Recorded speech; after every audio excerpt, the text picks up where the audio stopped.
আপনারা এখন দেখছেন সনাতন মিডিয়া প্লাস। তার প্রিয় 5টি ফুল অর্পণ করতে হয়। অবশ্যই এই দামোদর মাসে চেষ্টা করবেন ভগবানের এই প্রিয় 5টি ফুল অর্পণ করতে। ভগবানের এই প্রিয় 5টি ফুল কি কি? প্রথমটি পদ্ম, দ্বিতীয়টি অগস্ত্য মানে বক, বাংলায় আমরা যাকে বলি বক ফুল, তৃতীয়টি শিউলি, আর চতুর্থটি হলো মালতী। হ্যাঁ, মালতী চেনো তো? ঠাকুর মহাশয় লিখেছেন, গাথিয়া মালতীর মালা দিব দুহার গলে, অধরে তুলিয়া দেব কর্পূর তাম্বুলে। আর পঞ্চমটি বকুল ফুল, হ্যাঁ, অথবা সাদা জবা পুষ্প।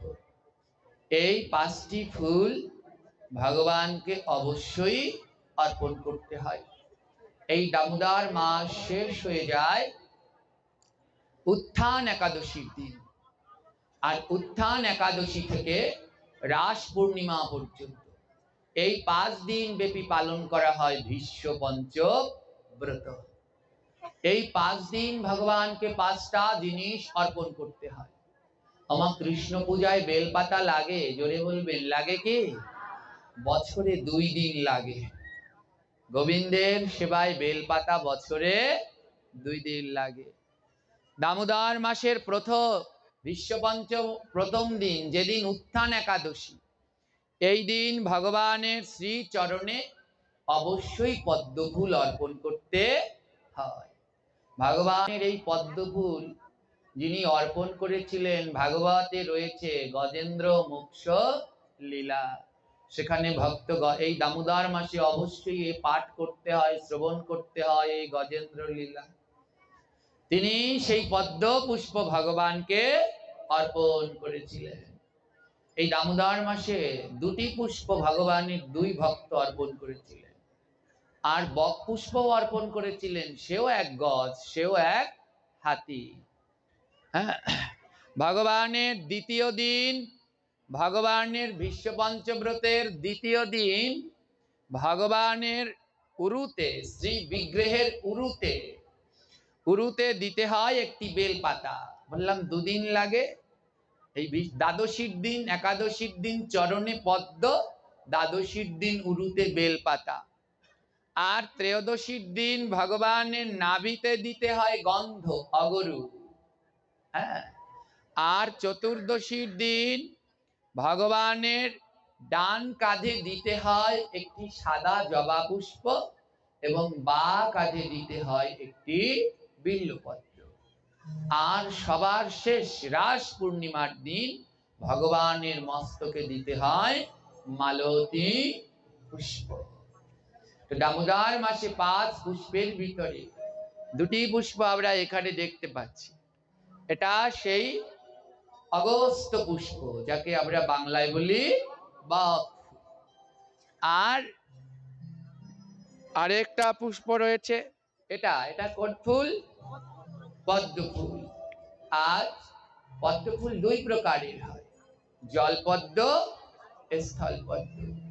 আর যখন আমরা আসার সময় এখানে অন্নকূট হচ্ছে, জগন্নাথের অন্নকূট হচ্ছে, ওখানে গেলাম, তো জগন্নাথের বলরামের গলায় খুব সুন্দর করে পদ্ম ফুলের মালা পরানো।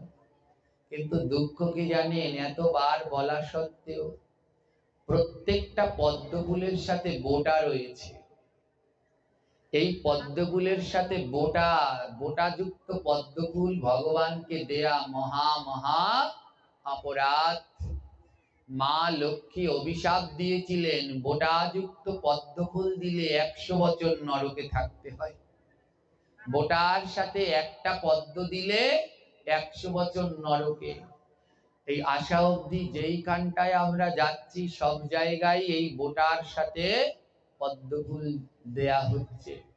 ধ্যান দিন, পরম ভক্ত চরিত্র।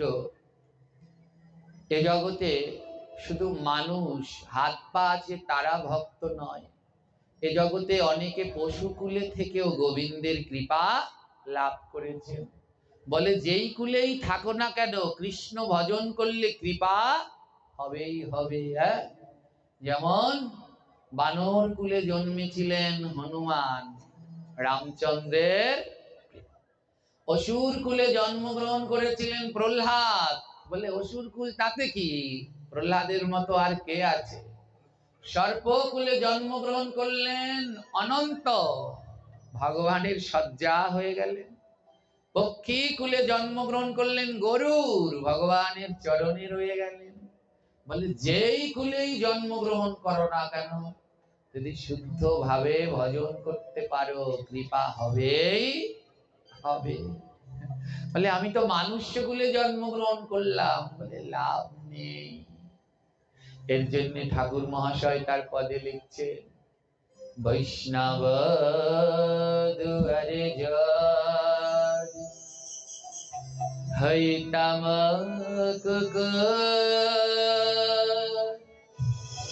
এটো দিয়ে তারাইত বৈষ্ণব ঠাকুর।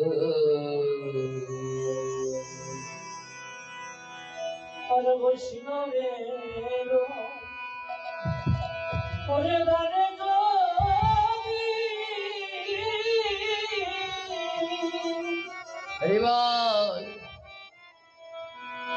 আমি হতাম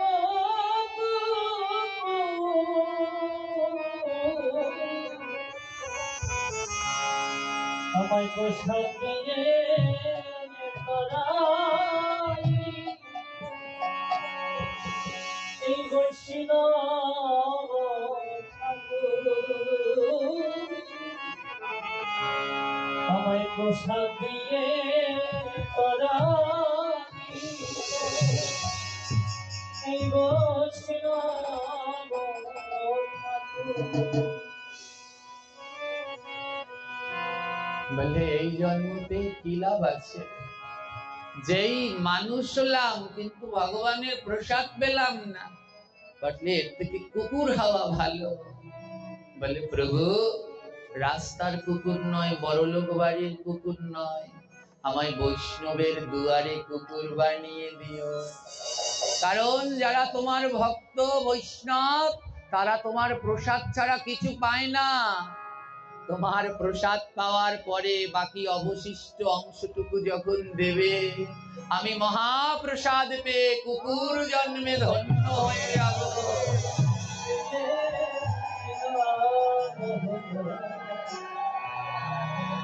বৈষ্ণব প্রসাদ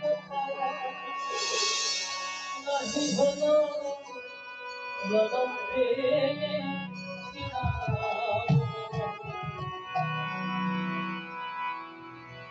প্রভু যদি বৈষ্ণবের দুয়ারে কুকুর হই, আমার তিনটি লাভ আছে। প্রথম লাভ, আমি প্রতিদিন তোমার প্রসাদ পাবো, ভক্তের উচ্ছিষ্ট পাবো। দ্বিতীয় লাভ কি জানো, ওই বৈষ্ণবের দুয়ারে যদি কুকুর হই, বৈষ্ণবের বাড়িতে ওই আজে বাজে গান বাজে না, তাদের বাড়িতে সারাদিন অকথা কুকথা হয় না।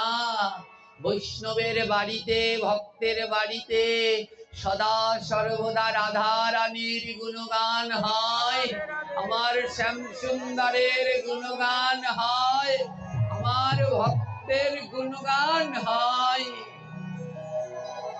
বৈষ্ণবের বাড়িতে যদি আমি কুকুর হই, আমার দ্বিতীয় লাভ কি জানো, কুকুরের কর্ণ শক্তি, কানের শ্রবণ শক্তি বড় প্রখর, অনেক দূর থেকেও টের পেয়ে যায় কেউ আসছে। বলে জানো প্রভু বৈষ্ণবের বাড়িতে তো বৈষ্ণব আসে, ভক্তের বাড়িতে ভক্ত আসে।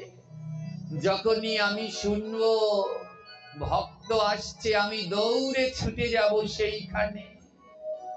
বৈষ্ণবের গৃহে কুকুর হলে আমার তিনটি লাভ, প্রথম প্রসাদ পাবো, দ্বিতীয় নাম শ্রবণ করব, আর বলে তৃতীয় লাভ কি, বলে আমি তো কুকুর হব আর আমার গায়ে অনেক পশম, যাদের গায়ে যত বেশি পশম তারা ধুলার মধ্যে গড়াগড়ি দিলে বেশি করে ধুলা গায়ের মধ্যে ঢুকে যায়। বলে কুকুর হয়ে আমার গায়ে অনেক পশম হবে, আর আমি কি করব? বৈষ্ণব আসলে ধুলায় গড়াগড়ি দিয়ে নেব। আমার প্রত্যেক লোম কূপের ভিতরে বৈষ্ণবের চরণ ধুলা প্রবেশ করবে গো।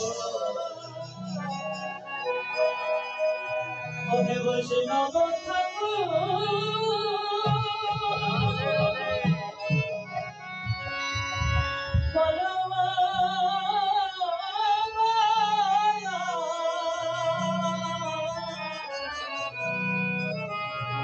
বৈষ্ণব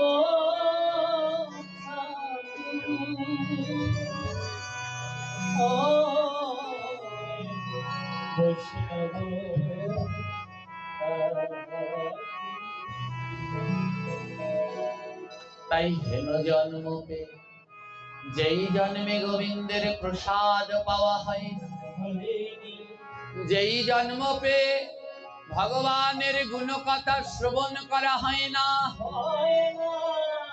যেই জন্ম পে বৈষ্ণবের সাধুগুরুর চরণ ধুলি নেওয়া হয় না, তার থেকে আমার কুকুর জন্মই অনেক ভালো।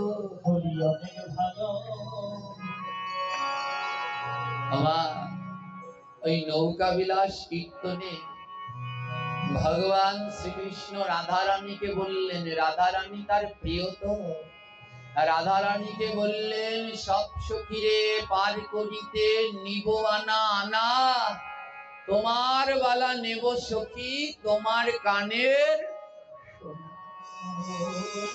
রাধারানীকে বললেন, প্রিয়জনকে বললেন সবাইকে আনা আনা নেব, তোমার বেলায় সোনা নেব। বলে কোন সোনা জানো? ওই কানের দুল, ওই সোনা নয়। বলে ভাগবত সোনা। যে কান পেয়ে ভগবানের কথা শুনলো না, আমার গোবিন্দ বলে তাকে আর ভবতরী পার হওয়া হলো না। বলে প্রাণ ভরে গোবিন্দের কথা শ্রবণ করো, কানে শোনো। আমার গোবিন্দ বলল যারা কানে শোনে এই ভাগবত শোনা, যারা এক মনে কানে ধারণ করে, আমি অন্তিম কালে তাদের ভব নদী পার করে দে। তাদের আর ভয় থাকে না রে,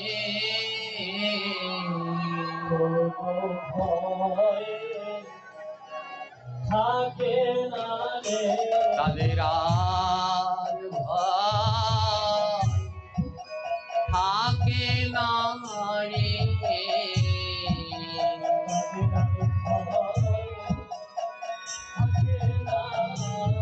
যারা হরি কথা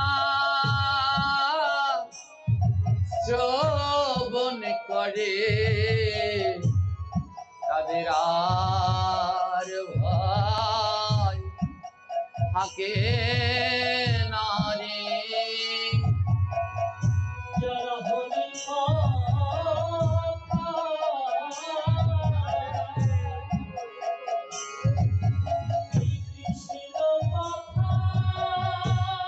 গৌর হরি গৌর হরি।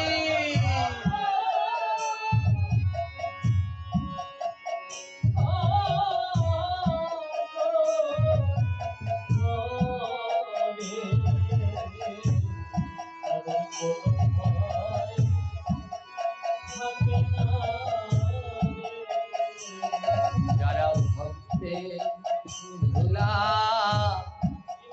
অঙ্গে মাতে,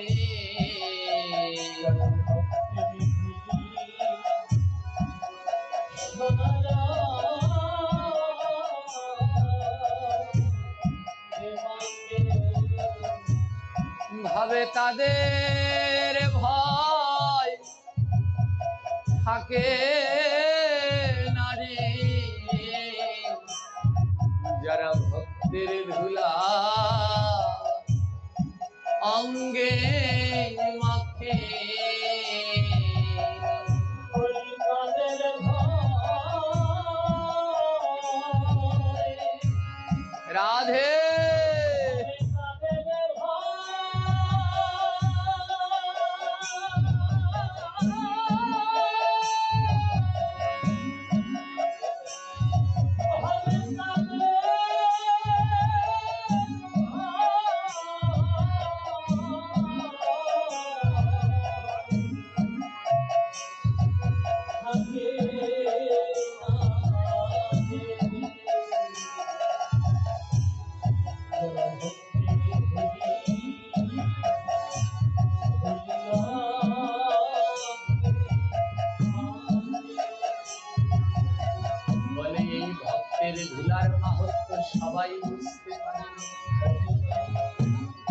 প্রেম ভক্তির মহাজন ঠাকুর নরোত্তম মহাশয় শ্রীধাম খেতুরিতে যখন যাবে অবাক হয়ে যাবে। যেই জায়গায় তার জন্মস্থান, যেই জায়গায় বাস করতে, সেইখান থেকে 4 কিলোমিটার দূরে গিয়ে ভজন করতেন, নাম ভজনথলী। 8 কিলোমিটার দূরে এসে স্নান করতেন, নাম প্রেমথলী। যখন নরোত্তম ঠাকুরের মহাশয়ের বয়স 12 বছর, আমার নিত্যানন্দ প্রভু স্বপ্নে দেখিয়ে বলছে, নরোত্তম ওই পদ্মায় গিয়ে স্নান করে আয়, আমার গৌর প্রেম ধন রেখে এসেছি। ওরে নরোত্তম রে, তোর জন্য আমার গৌর ওই পদ্মায় প্রেম রেখে গেছে। ওই নদীতে স্নান করলে তুই আমার গৌরের প্রেম পাবি। রাত্রবেলায় স্বপ্ন দেখে ভোরবেলায় নরোত্তম ঠাকুর পিতাকে বলছে, পিতা আমি পদ্মায় স্নান করতে যাব। পিতা বলছে, এ তো বড় ভালো কথা, আমার পুত্র রাজপুত্র যাবে আজ স্নান করতে, কে আছিস? একটা পালকি নিয়ে আয়। পালকি আনা হলো। নরোত্তম ঠাকুর বলে, বাবা আমি পালকিতে করে যাব না। রাজা বলছে, ও রাজার ছেলে তো পালকিতে যাবে কেন? নিশ্চয়ই ওর মনের আশা আরো বড় কিছুতে করে যাবে। কে আছিস? আমার ছেলে পালকিতে না, পালকির থেকে বড় একটা ঘোড়া নিয়ে আয়। ঘোড়া আনা হইল। বাবা আমি ঘোড়ায়ও যাব না। বাবা বলছে, মনে মনে বলছে, ঠিকই তো, আমার একমাত্র ছেলে ঘোড়ায় যাবে কেন? সবাই দেখবে আমার ছেলে পদ্মায় স্নান করতে যাচ্ছে। কে আছিস? ঘোড়ার থেকে বড় একটা হাতি নিয়ে আয়। আমার ছেলে হাতির উপরে উঠে আজ পদ্মায় স্নান করতে যাবে। সজ্জিত করে হাতি আনা হলো। নরোত্তম ঠাকুর ভাষায় বলছে, বাবা গো আমি হাতির পিঠেও যাব না। বাবা বলছে, পালকিতে যাবি না, ঘোড়ায় যাবি না, হাতিতে যাবি না, তাহলে কেমনে করে যাবি স্নান করতে? নরোত্তম নরোত্তম বলছে, আমি কেমনে করে যাব জানো বাবা? আমি গড়াগড়ি দিয়া যাব।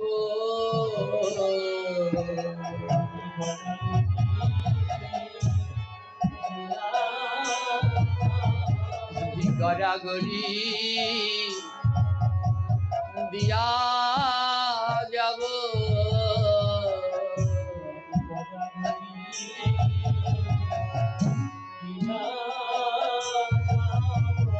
বলে যেথায় ভক্তে ধুলা পাবো, আমি গড়াগড়ি দিয়ে যাব।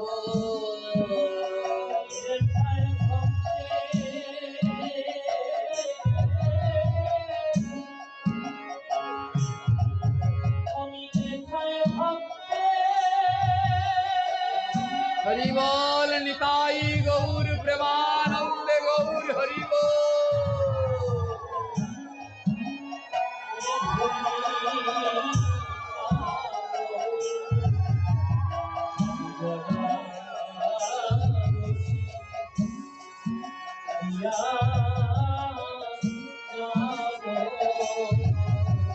ভক্তের দোলা বড় ভালোবাসি,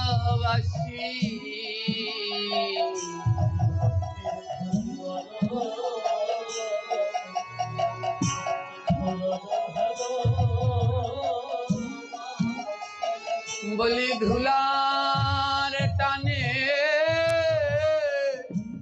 ছুটে আসি, আমি ভক্তের ধুলা বড় ভালোবাসি। ধুলির তারে ভক্ত ধুলির তারে রাধে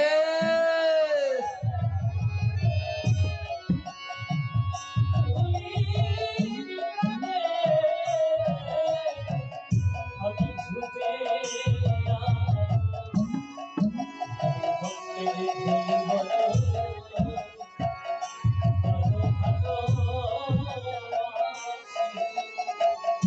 প্রতিদিন ঠাকুর মহাশয় পালকিতে করে নয়, ঘোড়ায় করে নয়, গড়াগড়ি দিয়ে যেতেন। তাই তিনি তার পদে লিখেছিলেন, ভক্তেরও চরণ ধুলি তাহে মোর স্নান কেলি। বলে ভক্তের চরণ ধুলি হোক আমার স্নানের জল। আজ পশুকুলে থেকেও গোবিন্দ পাওয়া যায়। স্বর্গে বাস করত বিশ্বকর্মার বাহন হাতি। আজ মনের মধ্যে অভিলাষ জাগলো, আমি গোবিন্দ দর্শন করতে বৈকুণ্ঠে যাব। আজ পশু হয়েও গোবিন্দ দর্শন করতে বৈকুণ্ঠে রওনা দিলেন। আজ পশু হয়েও মনের ভিতরে বাসনা জাগলো, আমি সাধু সঙ্গ করব। আর এমন মানব জন্ম পেয়েও একবার আমাদের মনে বাসনা জাগলো না। একবার হানিতাই হাগৌর বলে ওই ভক্তের অঙ্গ পরশ করি।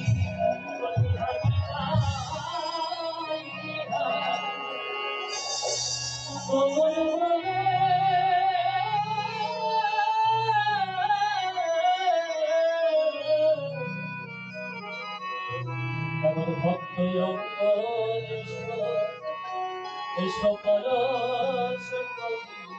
ঠাকুর মহাশয় যখন গড়াতে গড়াতে যেতেন, ওই দুষ্টু লোকেরা রাস্তার মধ্যে কাটা কাজ ফেলে রাখত, আর সর্বঙ্গে কাটা কাজগুলো বিঁধে যেত। আর যখন ঠাকুর মহাশয় পদ্মায় স্নান করতে নামতো, ভগবতী মা পদ্মা ঠাকুর মহাশয়কে জড়িয়ে ধরত, বলে প্রেম নিবি কি আয়ে রে ছুটে বলো গৌর হরি। প্রেম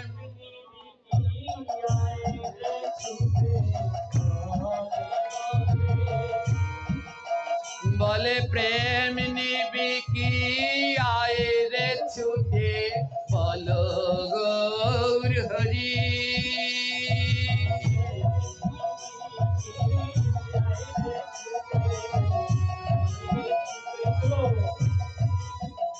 বলে প্রেম নিবি কি আয়ে রে ছুটে বলো গৌর হরি।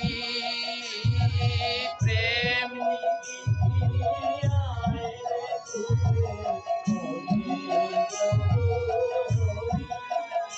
বলে হরি বলে ভক্ত ধরে একবার পরশ করি।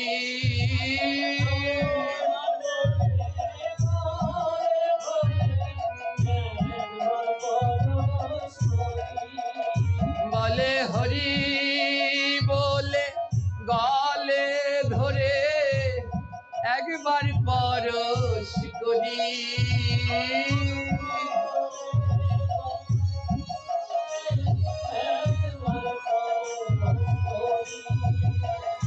আজ বিশ্বকর্মার বাহন একটা হাতি স্বর্গে বাস করত, মনে বাসনা জাগলো আজ বৈকুণ্ঠে যাবে আমার গোবিন্দকে দর্শন করতে। তাই আজ আবার নারায়ণের নাম নিয়ে রওনা দিলেন হাতি বৈকুণ্ঠের দিকে। আর যাওয়ার সময় গাইছে, ওম নমো ভগবতে বাসুদেবায়, ওম নমো ভগবতে বাসুদেবায়।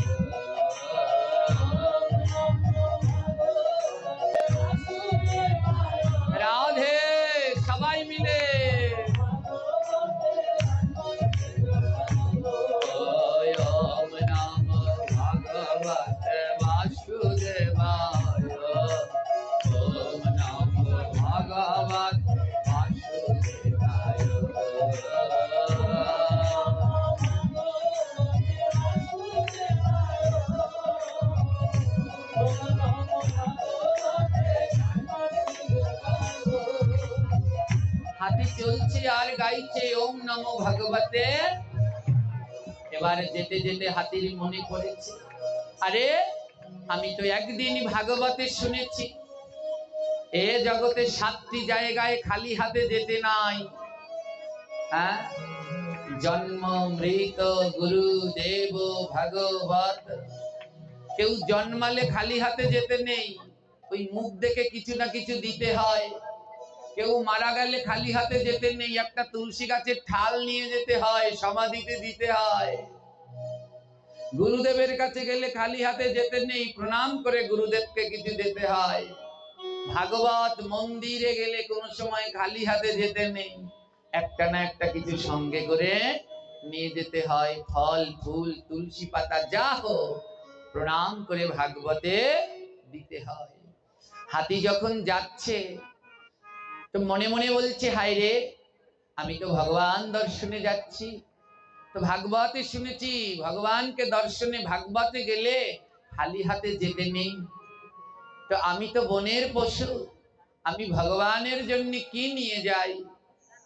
বনের হাতি মনে মনে গোবিন্দের কাছে বলে, গোবিন্দ আমায় তো মানুষ বানাওনি, যদি মানুষ বানাতে তাহলে তোমার জন্য ননি মাখন কত কি নিয়ে যেতে পারতাম, আমি তো হাতি, এত বড় আমার দেহ দিয়েছো, কিছু নেই দিয়েছো বড়, কিন্তু নেয়ার সামর্থ্য নেই।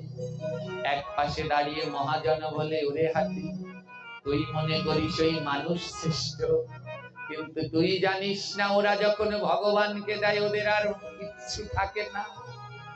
ভগবানকে খেতে দিলে, জল খেতে দিলে সব থেকে ছোট গেলাস, ভগবানকে সেবা দিলে সব থেকে ছোট থালা। বলে ওরা তো তোর থেকেও অদম রে। আজ যখন হাতি বনের মধ্যে দিয়ে যাচ্ছে, মনে মনে ভাবছে কি নেই আমার প্রভুর জন্য। হঠাৎ হাতি বনের মধ্যে দেখতে পেল একটি গাছে পদ্ম ফুল ফুটেছে, স্থল পদ্ম, এই স্থল পদ্ম। হাতি মনে মনে বলছে, এই ফুল তো বড় সুন্দর, আমার গোবিন্দের জন্য এই ফুল নেই। সুরের আগা দিয়ে একটি পদ্ম ফুল চয়ন করলো। এই পদ্ম ফুলের বোটায় আছে ধারালো বিষ, আল।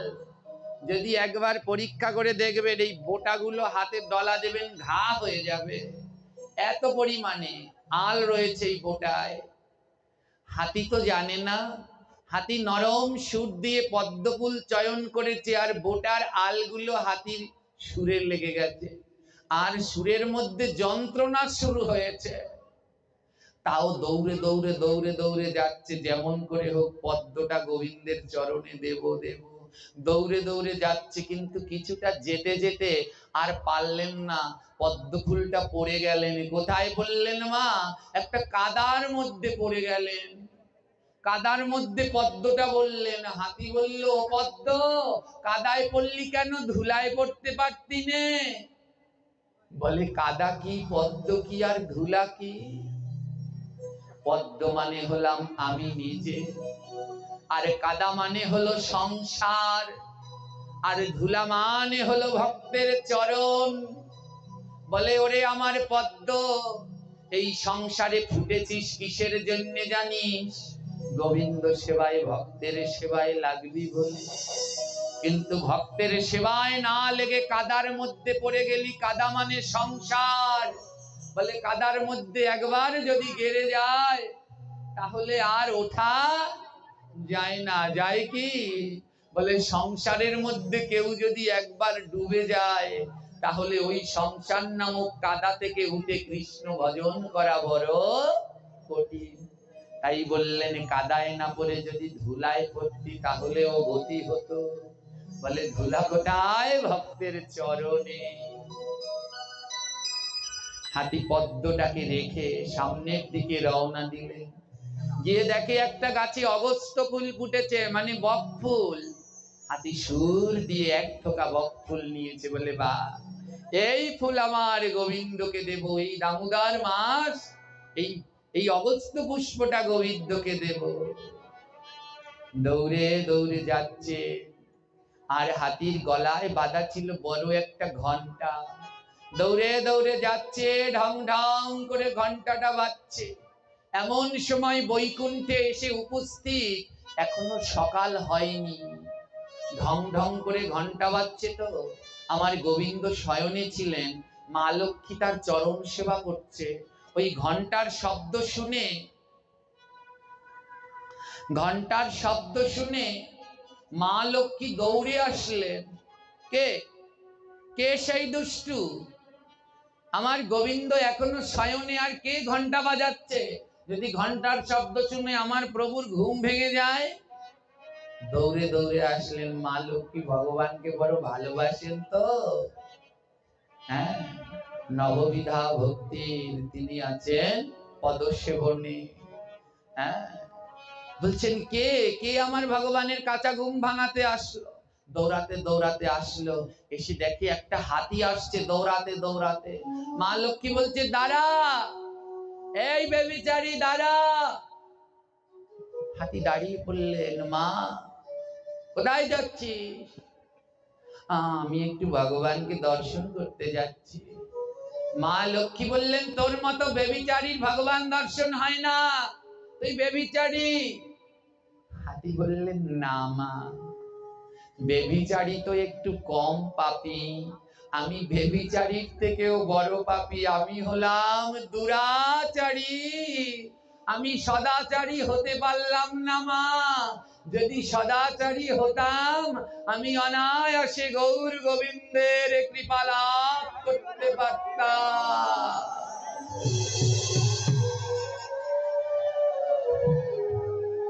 আমি বেবিচারী মা। মা লক্ষ্মী বলছেন দুরাচারী বেবিচারী যাই হোক, তুই গোবিন্দ দর্শন পাবি না, যা বেরিয়ে যা।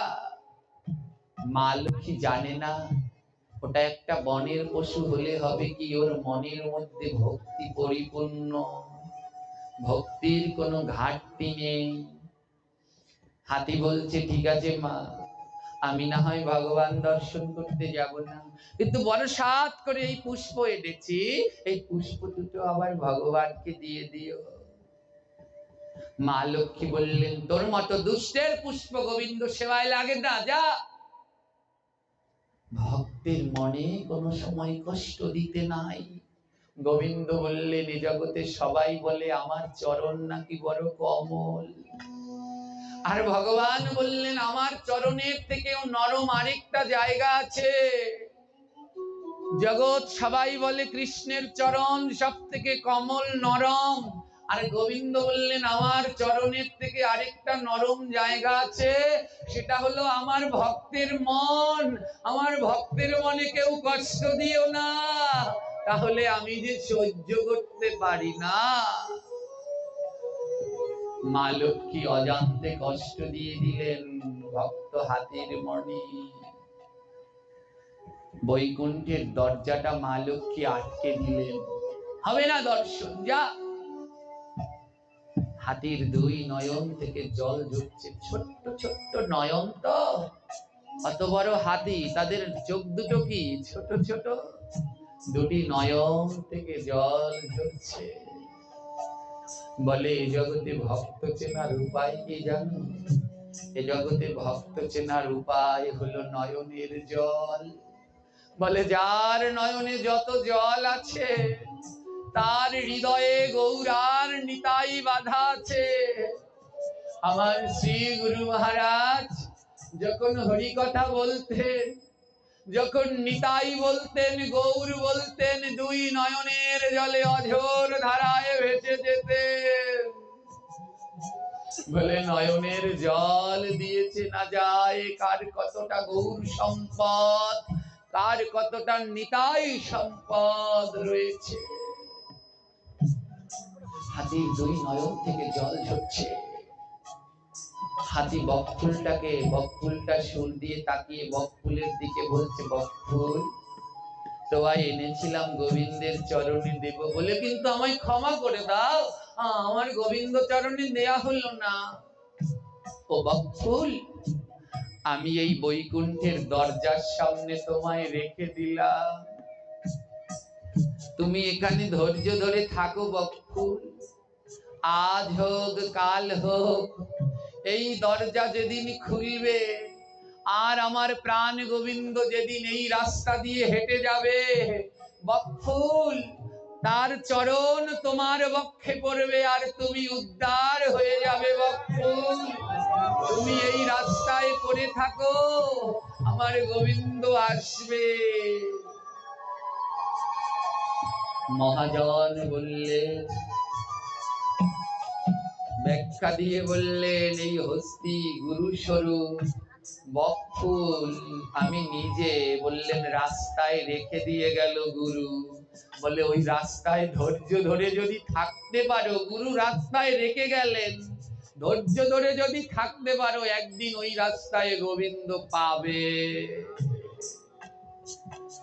আজ বকফুলকে বৈকুণ্ঠের ধুলায় রেখে হাতি বলল, বকফুল তোরও একটা গতি হলো, তুই আজ হোক কাল হোক গোবিন্দ পাবি, কিন্তু আমার তো কোনো গতি হলো না। বড় সাধ করে এসেছিলাম রে, আমার গোবিন্দের চরণ ধুলা মাখবো, কিন্তু গোবিন্দের চরণ ধুলা তো মাখা হলো না। হাতিটা কি করলেন জানেন? বৈকুণ্ঠের রাস্তার মধ্যে গড়াগড়ি দিতে লাগলেন, আর গোবিন্দকে ডেকে ডেকে বলছে, গোবিন্দ তোমার ধুলা তো পেলাম না, কিন্তু এই রাস্তা দিয়ে তোমার ভক্তরা আসা যাওয়া করে, তাই তোমার ধুলা তো পাওয়া হলো না। আজ এই রাস্তায় আমি গড়াগড়ি দেব। কেন জানো? বলে তোমার ধুলা নাইবা পেলাম,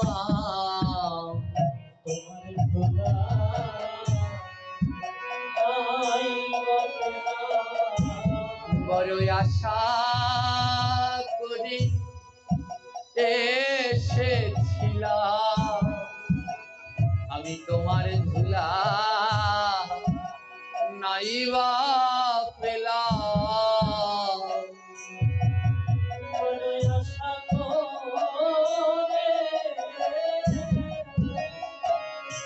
রাধে রাধে।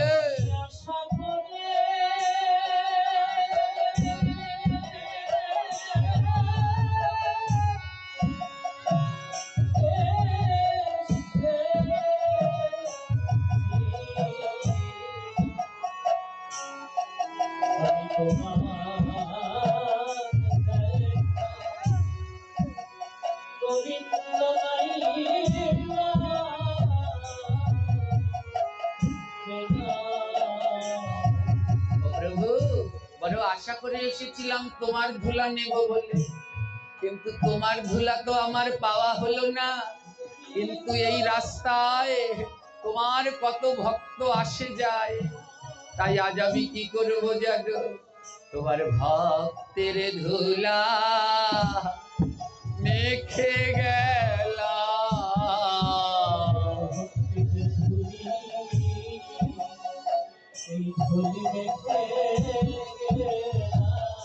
তোমার ভক্তের ধুলা মেখে গেলাম।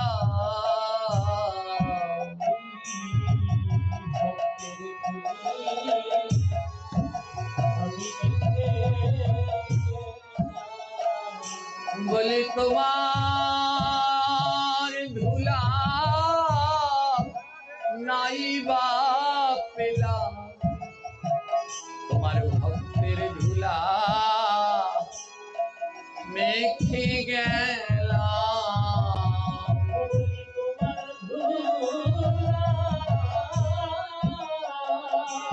গৌর হরি গৌর হরি।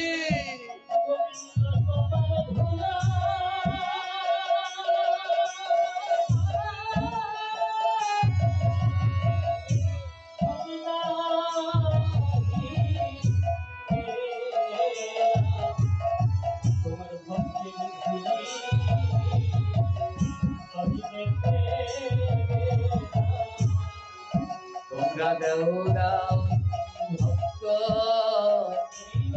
চরণ ধুলি,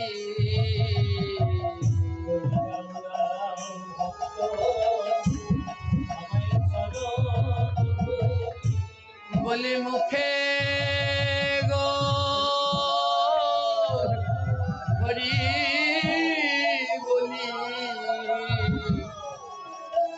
দাও দাও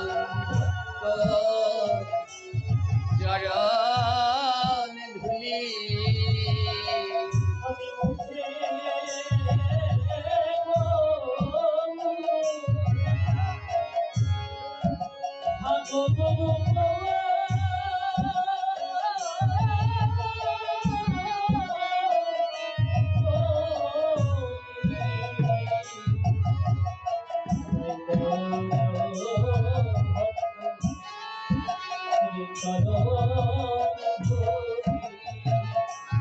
আজ ভক্ত হাতি আমার দুই নয়নের জলে ধুলার মধ্যে গড়াগড়ি দিয়ে কাঁদছে আর ভক্তের নয়নের জলে বৈকুণ্ঠের ধুলা কাদা হয়ে গেছে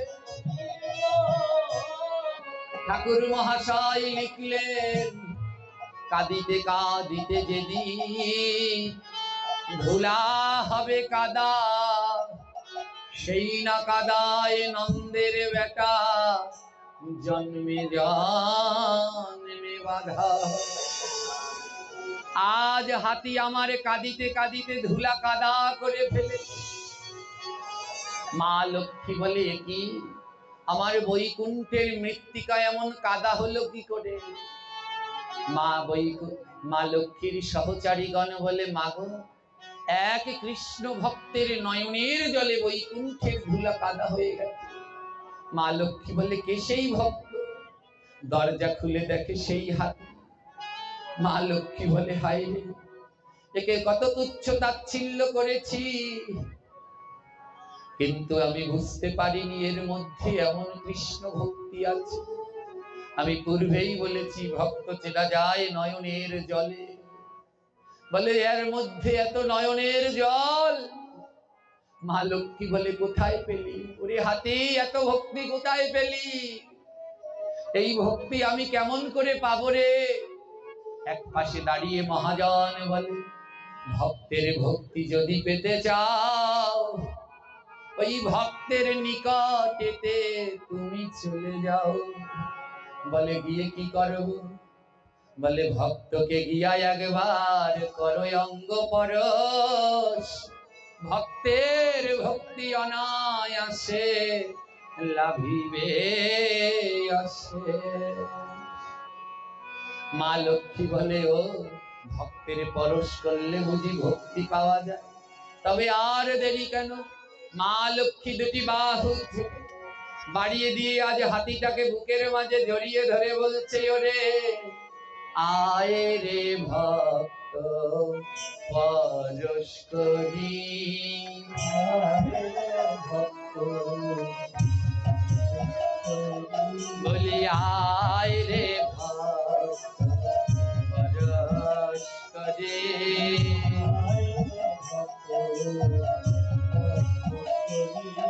কি মানব জীবন ধন্য করে আয় রে ভক্ত পরশ করে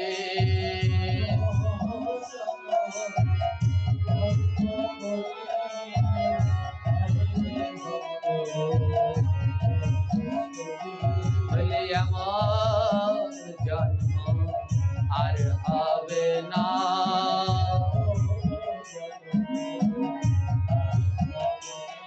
বলে আয় রে ভক্ত পরশ করি এমন জন্ম আর হবে না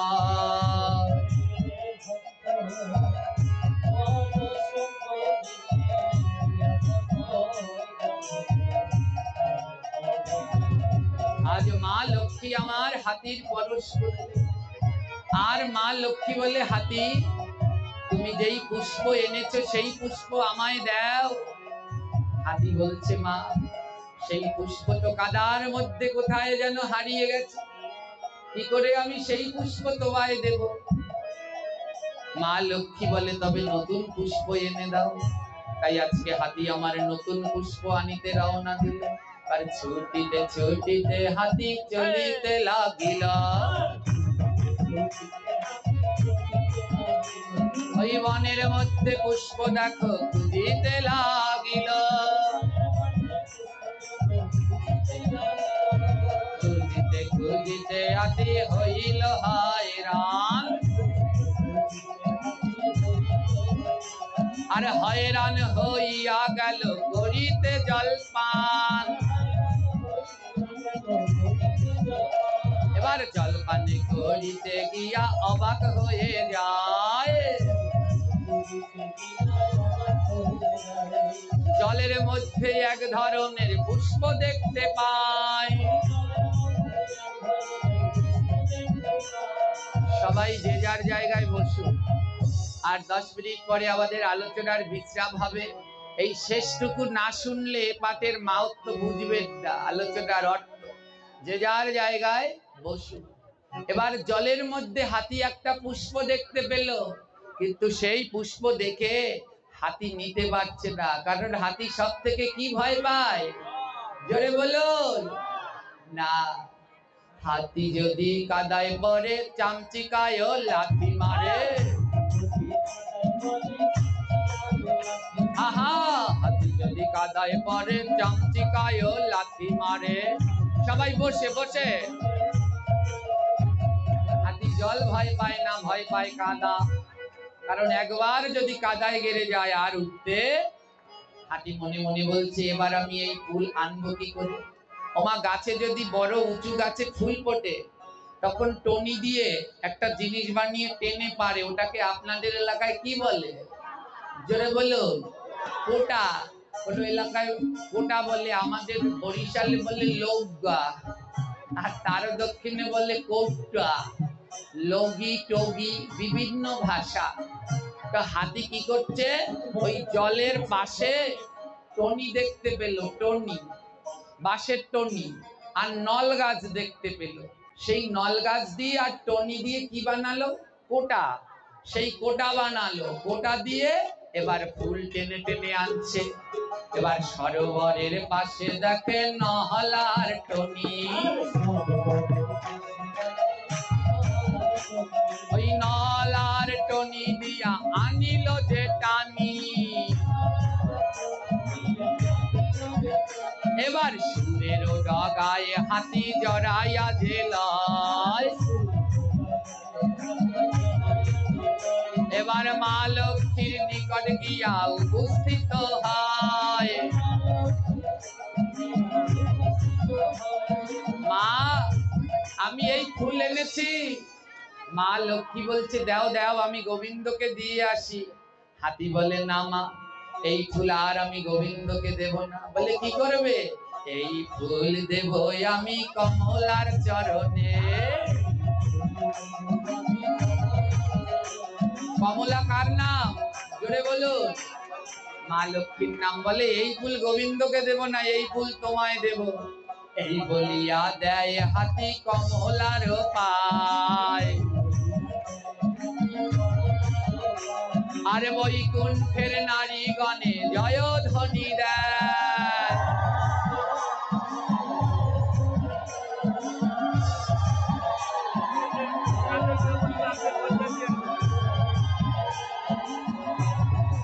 মা লক্ষ্মীর চরণে ফুল দিল। মা লক্ষ্মী বললেন, এই ফুলের নাম কি হাতি?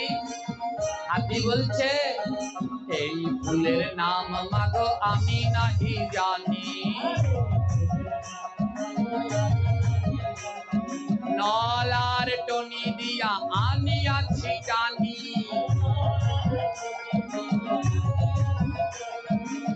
ওমা, এই ফুলের নাম জানি না, নল আর টনি দিয়ে টেনে টেনে এনেছি।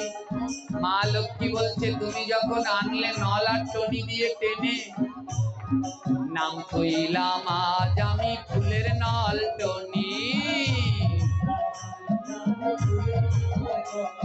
বলে, নল আর টনি দিয়ে টেনে এনেছে বলে আজ থেকে এই ফুলের নাম রাখলাম চেনের নলটনি ফুল।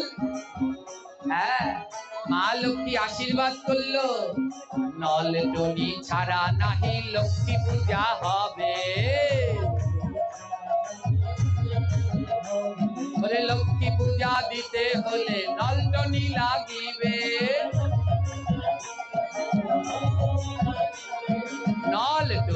তারা যদি লক্ষ্মী পূজা দেয়, মা লক্ষ্মী রুষ্ট হয়ে গৃহ ছেড়ে যায়। মা নলটনি ফুল চেনেন? জোরে বলবেন। কোন পুজোয় লাগে? এই সেই নলটনি এনেছিলেন ভক্ত হাতি। এবার জংলি ফুল নলটনি লাগলো, এবার পদ্ম ফুল, কে পদ্ম ফুল এনেছিল না হাতি? এবার পদ্ম ফুল বলছে আমি এত সুন্দর, আমি লাগলাম না, আর জংলি নলটনি লাগলো।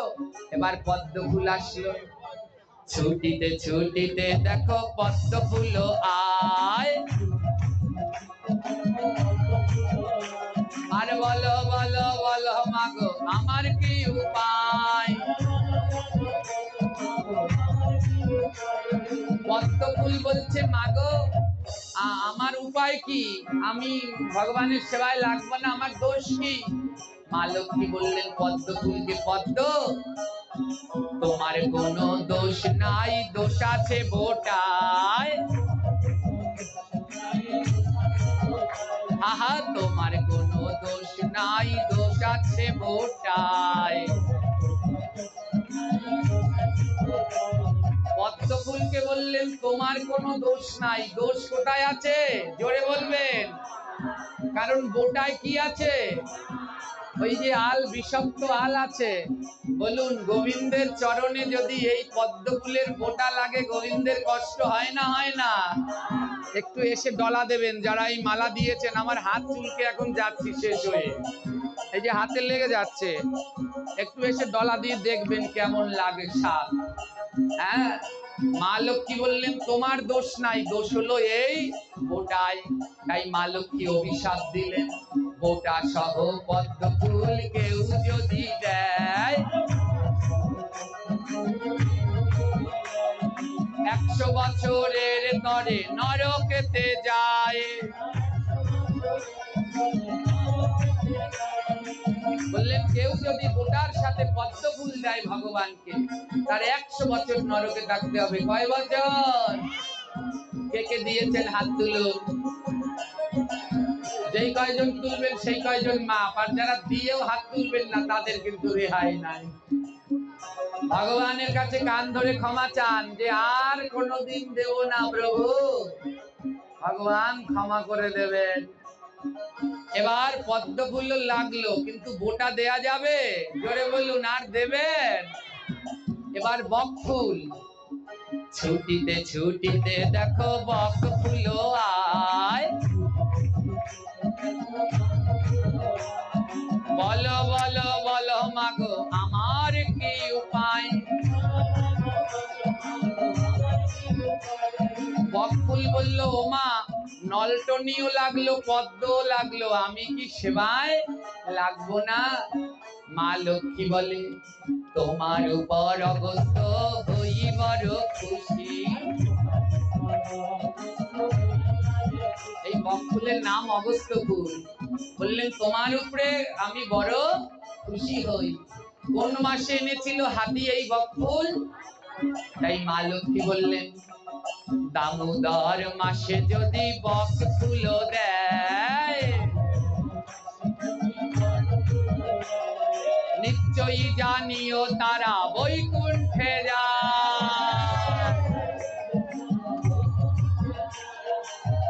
এই দামোদর মাসে যেমন করে পারেন একদিন হলেও একটা বক ফুল ভগবানের চরণে দেবেন। মা লক্ষ্মী বললেন বক ফুল তোমার উপর আমি হই বড় খুশি। তাই বক ফুল কোনদিন না হইবে বাসি। বলে জগতের সব ফুল বাসি হলেও বক ফুল বাসি হবে না। যেইভাবে দেবে তাতে প্রভু হবে খুশি। বক ফুল কোনদিন না হইবে বাসি। ওমা কুমড়ো কুমড়ো ফুল গোবিন্দ সেবায় লাগে না লাগে না? জোরে বলবেন। লাগে তো। কুমড়ো ফুল ক্ষেত থেকে তুলে এনে গোবিন্দের চরণে দিতে পারবেন? কেমন করে দিতে হবে? ভেজে পকোড়া বরাবর নিয়ে না। আর বক ফুলকে আশীর্বাদ করলেন, বক ফুল কোনোদিন না হইবে বাসি, যেইভাবে দেবে তাতে প্রভু হবে। বলে ভেজে দিলেও খুশি আর কাঁচা দিলেও খুশি। এবার নিতাই গৌর হরি বলো, ভক্তের মিলন হলো। জয় নিতাই। আজকার আমাদের আলোচনা এখানেই আমরা বিশ্রাম দিতে চলেছি।